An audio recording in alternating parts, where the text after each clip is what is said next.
Olá, seja muito bem-vindo ou bem-vinda ao curso de Introdução à Lógica de Programação.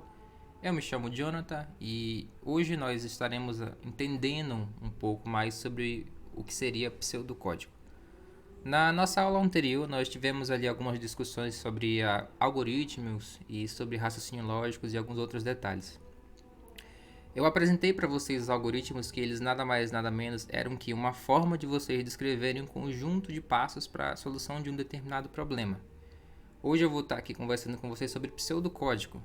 Pseudocódigo, para quem não sabe o que é ainda, ele vai ser bastante focado na parte de você, de fato, ter um desenho ou uma implementação que é mais próxima ao que vocês vão ver quando vocês estiverem programando de fato. Então, pseudocódigo é uma forma genérica para escrita de algoritmos que utiliza a linguagem falada para expressar as instruções que devem ser executadas. Então vocês vão ver que os pseudocódigos eles são muito parecidos com de fato aquilo que vocês vão executar quando vocês estiverem programando, tá? Aqui a gente tem um exemplo de um algoritmo que é bem famoso que vocês podem pesquisar na internet, que é o chamado Hello World, tá? Nada mais é do que você printar ali uma mensagem de Olá Mundo. Então, se vocês quiserem dar uma olhadinha depois desse algoritmo, ele é muito famoso, você pode encontrar ele em várias linguagens de programação e hoje vocês estão vendo aqui em pseudocódigo, tá? Aqui a gente tem a definição do nome do algoritmo, a gente define uma estrutura de início e de fim, e a gente escreve aqui a nossa mensagem. Não se preocupem que ao decorrer dessa aula aqui eu vou estar explicando melhor para vocês o que é esse pseudocódigo, tá bom? Bom, aqui a gente tem o nosso primeiro pseudocódigo, tá? Seguindo a estrutura que eu acabei de mencionar, que ele já é mais focado de fato nas operações que vocês vão ter que executar ali nas instruções, tá? Que é muito próximo a uma linguagem de programação, tá? A gente faz essa introdução primeiro ao pseudocódigo para vocês poderem já ter essa noção, tá? Independente da linguagem de programação. Então vocês estão vendo que tá tudo em português, então vocês vão conseguir entender muito bem, tá? Então a gente tem aqui a estrutura do nosso pseudocódigo. No começo a gente sempre tem aqui a definição do nome do algoritmo. Então ele vem seguido aqui algoritmo, espaço e o nome do algoritmo, tá? No nosso caso aqui é um algoritmo que calcula a média do aluno, tá? Depois, vocês podem pular uma linha aqui, a gente tem um bloco de definição aqui que a gente chama de definição de variáveis, tá? Variável, como o próprio nome já diz, é uma coisa que vai ter o seu valor alterado no decorrer da execução do programa, ou da execução ali do nosso pseudocódigo. Elas armazenam informações, essas informações podem mudar ou não, tá?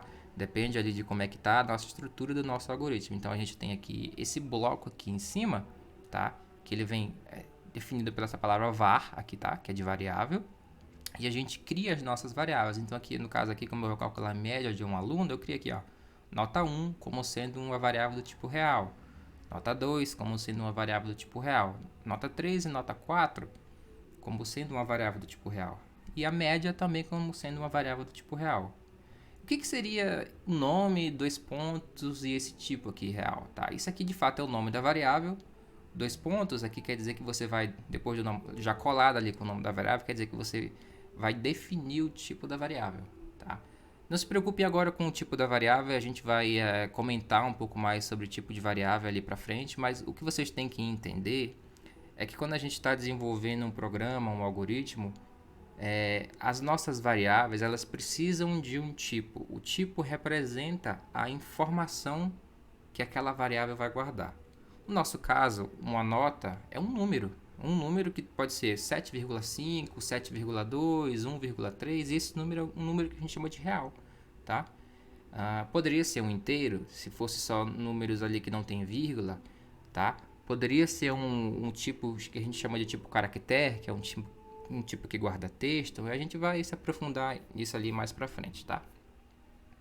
Outra coisa aqui também depois que a gente tem a definição ali do nosso bloco de variáveis, a gente tem aqui a definição do nosso chamado bloco de execução ou escopo de execução, tá? O corpo de fato do algoritmo ou do nosso pseudocódigo, no caso aqui, que é onde a gente vai apresentar as instruções que devem ser executadas de fato. Então a gente começa aqui com uma instrução que só mostra um texto na tela perguntando a primeira nota do aluno, aí depois a gente lê essa nota, faz isso para a segunda nota, terceira nota e quarta nota.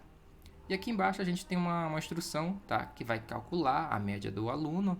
E depois a gente vai pegar esse valor da média, que foi calculado com essa fórmula aqui, que é basicamente só a fórmula de uma média simples. Vocês podem depois dar uma olhadinha na internet, se alguém não souber o que é uma média simples.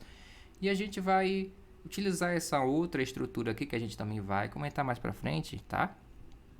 Que é para verificar se o aluno foi aprovado ou não, baseado na nota, no caso da média que a gente calculou, tá? Então, essa aqui seria o nosso pseudocódigo, ele que é bem voltado para as instruções que a gente vai executar, tá? Ele tem sempre essa estrutura, a gente aqui em cima define o começo dele, depois a gente tem a bloco ali de definição de variáveis, e aqui a gente tem essa parte aqui que tem esse início e fim, que é de fato o corpo, seja ali onde vai viver o nosso algoritmo, as instruções que a gente vai executar. Bom, como eu comentei ali mais há pouco, a gente tem aqui a parte só das variáveis, tá? A gente tem vários tipos de variáveis. A gente tem o real, que pode ser um número inteiro, pode ser um número com vírgula, tá? A gente tem só um número que é inteiro. Esse número aqui, ó, ele não aceita números quebrados, tipo 1,5, 1,2. Isso aqui só aceita no real, tá? A gente tem o caractere, que como eu comentei, é uma forma da gente salvar um texto. Tipo, a mensagem Olá Mundo, a gente diz que é um caractere, tá? Então esse caractere, ele sempre vem aqui, ó, acompanhado pelas aspas, tá? Aqui, ó, aspas. Então, tudo que tiver aspas ali tem que ter esse tipo de caractere. Tá? Então a gente tem aqui também os caracteres arroba, sharp e o dólar, tá? A gente tem um tipo lógico, então tem vários tipos de variáveis, mas esses aqui são os tipos principais que a gente vai trabalhar e que vocês vão ver que com eles a gente consegue fazer basicamente de tudo, tá? Então, reforçando, uma variável, tá? Uma variável, por exemplo, aqui a variável nota 1, ela vai representar, tá, no nosso pseudocódigo um espaço na memória do computador que vai ser utilizado para armazenar alguma informação. Essa informação é um número, é um texto, é qualquer coisa que a gente quiser. E para que a gente armazena essa informação? A gente armazena para poder usar ela posteriormente ou para poder exibir ela para o nosso usuário final do programa. Tá? Existem vários motivos ali porque você pode querer armazenar uma informação. Para fazer um cálculo, ou enfim, para fazer uma comparação. Vocês vão ver isso mais ao longo do curso. Tá? Mas é muito importante que vocês entendam que uma variável ela tem essa função de guardar um valor para ser usado depois. Tá? Agora que a gente já sabe ali um pouquinho mais sobre as variáveis, a gente vai dar uma olhada aqui no comando de atribuição. Vamos pensar na seguinte situação. A gente criou a nossa variável nota 1. Tá? Nossa variável nota 1, quando a gente cria ela, não tem nada dentro dela. Tipo, realmente não tem nada. É tipo como se estivesse vazia. Não tem nada lá. Mas a gente quer colocar algum valor lá dentro. Então vamos imaginar que a gente quer colocar uma nota lá dentro. Tipo 9.5. Que é essa nota que está aqui no meu exemplo. A gente tem que utilizar a estrutura de pseudocódigo esse símbolo aqui que tem. Que é tipo uma setinha. Então o que isso quer dizer? Pega o valor 9.5 e coloca dentro da minha variável nota, tá? Então, isso aqui é o chamado operador de atribuição. É quando você dá um valor para uma variável, você diz que aquela variável não é mais zero. E há um detalhe muito importante aqui, pessoal. Sempre que a gente vai dar um valor para a nossa variável, o valor tem que ser do tipo que a variável suporta. Exemplo, aqui temos a variável nome. Eu não coloquei aqui a definição dela, mas provavelmente ela é um tipo caractere, então ela só aceita texto. Eu não poderia, por exemplo, colocar 9.5 aqui se ele não tivesse dentro das aspas, porque isso seria considerado um número real. Tá? Tem aqui também a definição de uma variável do tipo lógico. Tá? Essa variável do tipo lógico ela só aceita dois valores, ou é verdadeiro ou é falso.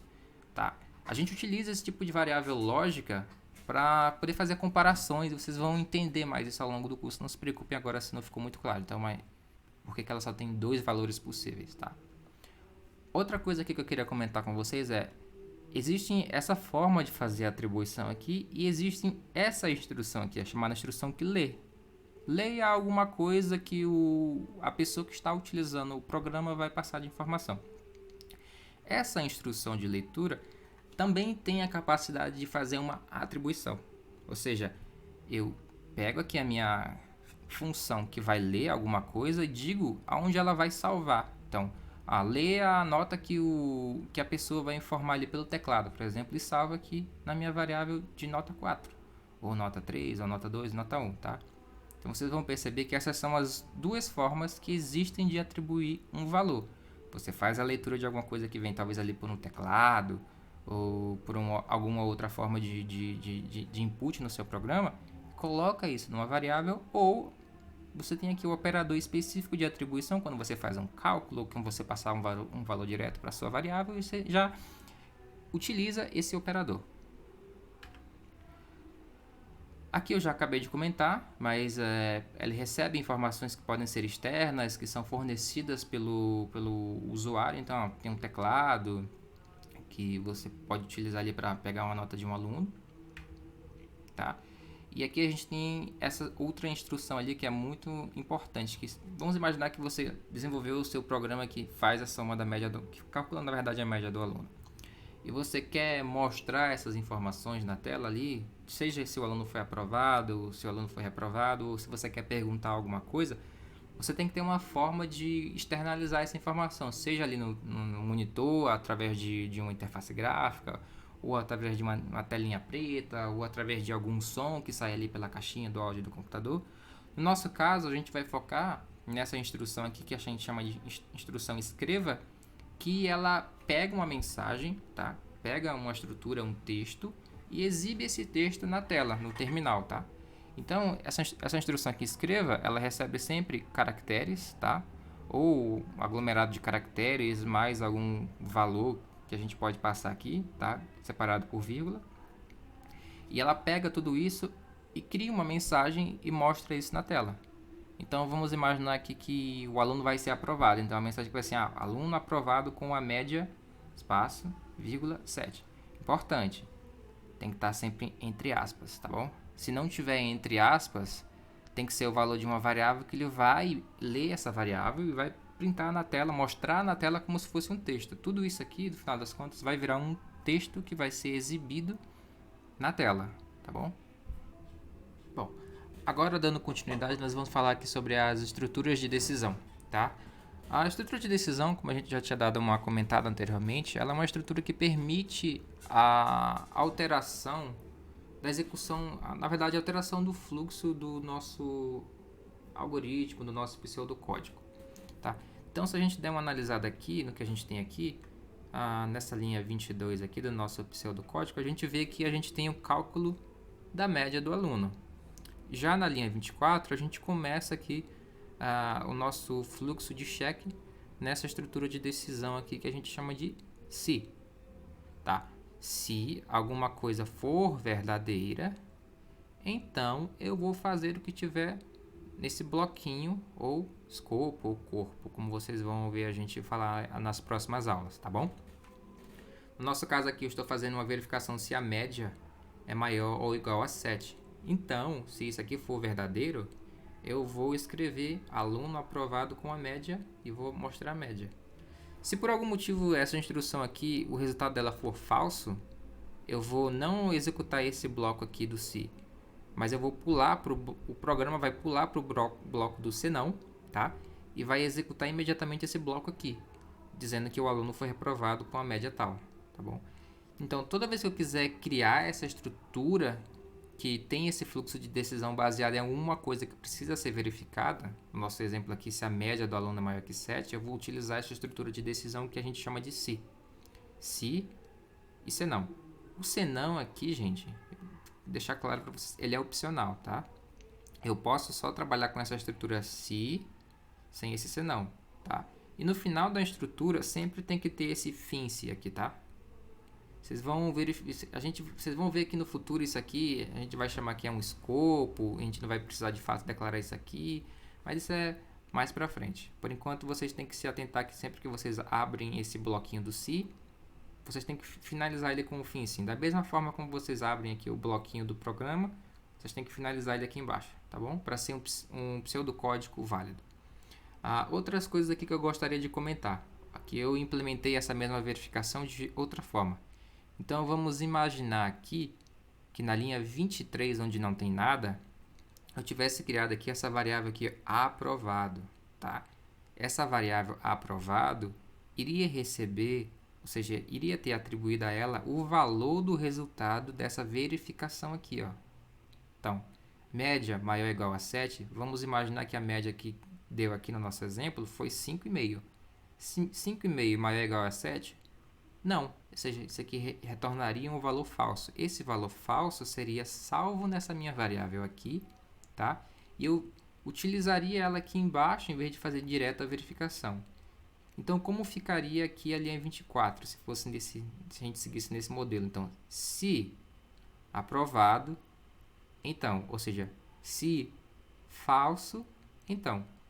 Nesse caso aqui, falso não é uma condição verdadeira que essa minha condição aqui vai aceitar para executar essa parte aqui de baixo.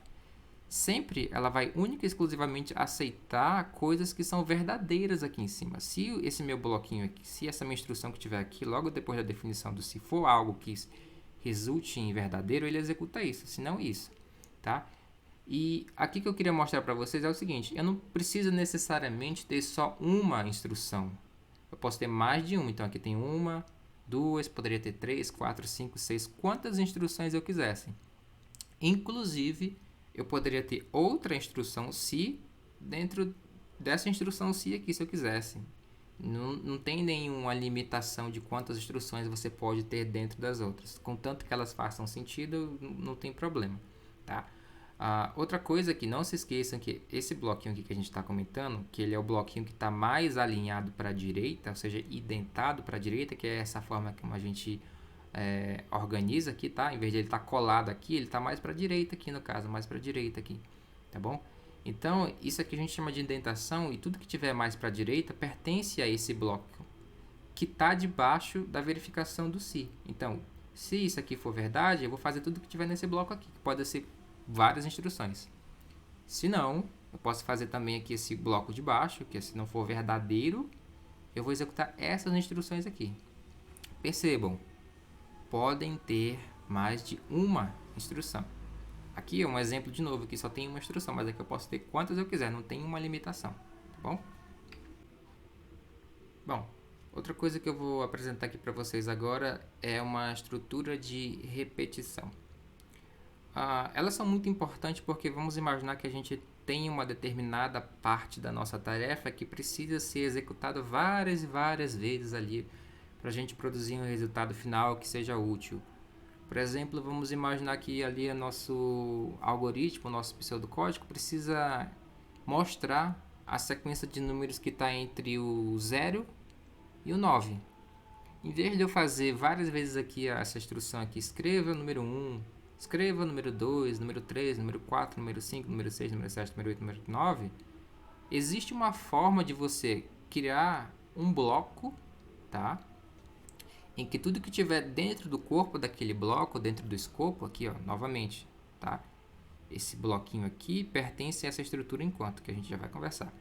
E tudo que tiver nesse bloco aqui, ele vai ser repetido várias e várias vezes, produzindo um resultado que a gente pré-determinou ali na nossa cabeça no desenvolvimento do nosso algoritmo. A gente chama isso de estrutura de repetição, ou seja, vai repetir alguma coisa várias vezes, tá?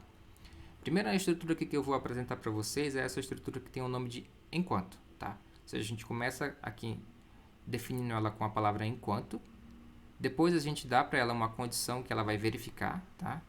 E depois a gente define aqui faça. Enquanto isso aqui for verdadeiro, faça o que tiver no seu escopo, ou seja, no bloquinho azul que eu pintei de azul, tá? Senão, a gente vai terminar esse enquanto. Muito importante vocês entenderem. Enquanto alguma coisa for verdadeira, faça o que tiver nesse bloquinho. Beleza? Então vamos entender aqui o que está acontecendo. Esse aqui é o meu algoritmo aqui que eu chamei de enquanto menor que 10. Então eu começo aqui dizendo que o meu número recebe 0, depois a minha variável que é menor que 10, ela verifica se o número é menor que 10. Nesse caso aqui, ele vai salvar a verdade aqui dentro. Enquanto isso aqui for verdade, eu vou fazer. Então, no momento que eu executar isso aqui, logo no começo, ele vai verificar que isso aqui é verdade. Então, eu vou começar, vou executar o que está aqui. Então, eu vou escrever na tela do computador, digite um número inteiro. Aí a pessoa vai lá e digita 5. Aí na linha 17 eu verifico. O número 5 que foi digitado ali, ele é menor que 10? Aí ele vai salvar, sim, é menor que 10. Então ele salva aqui, é verdadeiro. Depois aqui eu tenho a minha instrução se, tá? Que eu vou fazer a verificação desse valor aqui. Se verdade, então faça isso aqui. Então vou lá. No caso eu já sei que a minha verificação aqui 5 é menor que 10, então tá salvo verdade aqui. Então se verdade, então escreva um número é maior que 10. Aí eu não vou fazer esse bloquinho aqui, vou terminar o meu se. Ele vai chegar bem aqui no final desse bloco aqui, só que em vez de terminar, ele vai voltar lá para cima na execução, tá? E vai executar de novo, vai ficar assim, menor que 10 ainda é verdade? Se isso acontecer, ele vai, beleza, é menor que 10 continua sendo verdade, então eu vou falar, escreva na tela, digite um número, só que dessa vez a pessoa vai digitar lá o número 50. Digitou 50 aqui e salvou nessa variável o número. Então, o meu número é menor que 50? Não, não é menor que 50. Na verdade, 50 é menor que 10? 50 não é menor que 10. Então eu vou salvar aqui falso. Tá. Se falso, então, no caso aqui, não é uma condição que é avaliada como verdade, porque lembra que comentei com você que só vai executar esse bloco aqui se isso aqui for verdade, né? Então, se meu número ele for menor que 10, eu não vou executar isso aqui. Acho que eu até escrevi com eu escrevi errado. Deveria ser menor que 10 aqui, tá, pessoal? Só que considerem como sendo menor e não maior, tá? Foi um erro de digitação. Eu vou executar, no caso, esse bloquinho aqui, ó. O número é maior que 10, tá? Aqui também tá escrito errado. Nesse caso aqui, ó, eu fiz a minha verificação aqui. Executei esse bloquinho aqui, então ele vai terminar de novo, vai lá pro topo, tá? Vai verificar, essa verificação aqui, enquanto menor que 10 ainda faz sentido, ainda é verdade? Aí ele vai verificar que não é mais verdade. Se não é mais verdade, ele vai de fato finalizar o enquanto e terminar o algoritmo, tá? Então, o enquanto ele é um laço, um loop de repetição, tá? Que te permite fazer essa verificação ali, na verdade, executar várias vezes ali um conjunto de instruções que estão nesse bloquinho que vem aqui do corpo dele, tá? Aqui eu tenho mais um exemplo aqui que eu verifico se enquanto a minha senha for diferente, tá? Vocês vão aprender isso aqui mais pra frente. Faça, escreva, digite sua senha. Ou seja, esse programa aqui, esse meu pseudocódigo aqui vai ficar executando enquanto a minha senha for diferente disso aqui. No momento que a minha senha for igual a isso aqui, nesse meu exemplo, ele vai terminar, beleza? Outra forma que a gente tem aqui de repetir as coisas é a gente utilizar a nossa instrução para, tá bom? Essa instrução para, ela é muito parecida ali com a nossa estrutura enquanto e ela tem a mesma finalidade, que é repetir um conjunto de instruções que estão ali dentro do corpo dela, tá? Então ela permite que uma sequência de comandos seja executada de forma repetidamente e diferente da instrução enquanto, o para ele permite você definir um incremento, ou seja, um passo para uma determinada variável, tá? A gente já vai entender o que é isso. Então vamos lá. Esse aqui é um programinha que eu chamei de contador, tá? Então aqui eu criei o meu bloco de variáveis e defini o valor da minha variável perguntando ali para a pessoa até que número você quer contar, tá? Aqui na linha 11, por exemplo, eu começo assim, para um número atual, tá? Que vai ser iniciado sempre em 0, aqui nesse meu exemplo, até o total de números passo 1. O que isso quer dizer? A minha variável que eu declarei aqui em cima, número atual, ela vai começar valendo 0, porque número atual de 0 até total de números, ou seja, começa em 0 e vai até no máximo esse total de números aqui que vai ser informado pelo usuário do nosso programa. E ele tem um passo de incremento, que a gente chama de passo 1 nesse caso aqui, tá? Ou seja, durante cada execução, no final de cada execução desse bloco que está aqui embaixo em azul, eu vou incrementar automaticamente 1 nessa variável aqui, tá bom? Então, vamos imaginar que eu escrevi 10 aqui. Então, o número atual vai começar em 0, ele vai até 10 e o passo dele vai ser 1. Ou seja, ele vai printar o número atual que é 0, tá? Ele vai voltar aqui para cima e vai ficar, ele vai incrementar esse número atual, tá? E vai verificar se o número atual continua sendo menor que 10. No caso, 1 menor que 10. Então, se sim, ele vai printar ou seja, mostrar esse número aqui, no caso 1. Depois ele vai repetir e fazer isso aqui, ó, o número atual continua sendo menor que 10, tudo isso aqui depois que ele fizer esse incremento, tá? Então, ele vai pegar esse meu valor aqui, que inicialmente começa em 0, e vai incrementando nesse passo aqui, tá? Esse meu passo aqui, ele define esse incremento que existe sempre aqui no final dessa execução, assim, no final de cada uma dessas execuções. Quando esse meu passo aqui, ele é 1, eu não preciso escrever ele aqui, eu posso deixar sem ele estar aqui, fica implícito que esse passo é 1. Mas no meu exemplo aqui, para ficar mais didático, eu quis deixar aqui exposto para vocês que existe de fato um incremento que acontece nessa variável aqui, toda vez que ele termina de executar o bloco que fica aqui nesse corpo aqui que está em azul, tá? Ou seja, quando chega lá no final desse meu bloquinho, a última instrução que ele vai fazer automaticamente para a gente sempre é incrementar esse cara aqui, e depois quando ele voltar aqui para cima, para ele reexecutar tudo de novo, ele vai variar se esse cara continua sendo menor que esse. Se sim, a gente continua executando o nosso algoritmo. Então é isso aí, pessoal. Esse foi o final dessa nossa segunda aula. Eu espero que tenha ficado claro para vocês. Eu acho que talvez vocês vão ter algumas dúvidas, então, por favor, deixem aí nos comentários as dúvidas de vocês, para que a gente possa conversar e tentar sanar essas dúvidas aí e deixar vocês aí entendendo o máximo possível. Então eu vejo vocês na próxima aula. Até mais.